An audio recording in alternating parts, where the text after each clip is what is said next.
What makes up most of the cosmos? Not stars or planets or even atoms. It's something scientists call dark energy. And so far, no one has a good handle on what it actually is.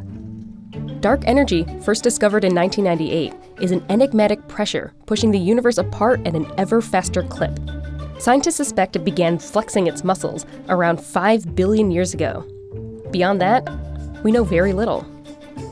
Learning more about dark energy is one of the primary reasons NASA is building WFIRST, a new space telescope whose measurements will help us home in on this mysterious cosmic component.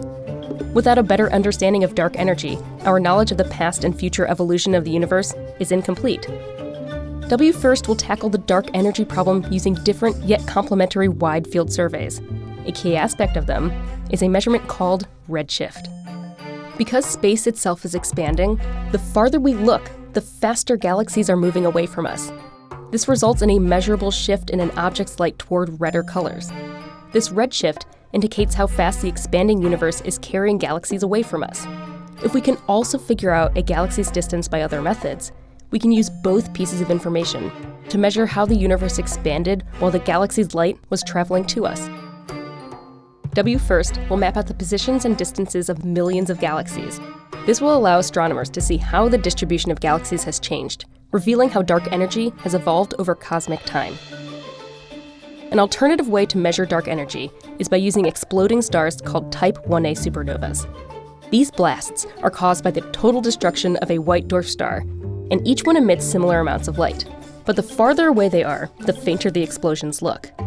By measuring how bright Type 1a supernovas appear to be, we have a way to measure their distances. It was by comparing supernovae redshifts to their apparent brightness that astronomers discovered dark energy. These studies show that explosions at greater redshifts were dimmer than they should be in any model where the expansion of the universe was not speeding up. WFIRST will study thousands of explosions, reaching to even greater distances to measure dark energy's influence over time. A quirk of the early universe provides another way to pin down dark energy. In its first 500,000 years, the universe consisted of a hot, dense, expanding fluid. Small density changes in the fluid excited sound waves that traveled throughout it. Although the waves, called baryonic acoustic oscillations, eventually ceased, astronomers have observed their faint imprint in the way that galaxies cluster together. This provides another way to measure galaxy distances. WFIRST will measure how this imprint changes through cosmic history, allowing astronomers to map the expansion of the universe in more detail and probe dark energy's effects over time.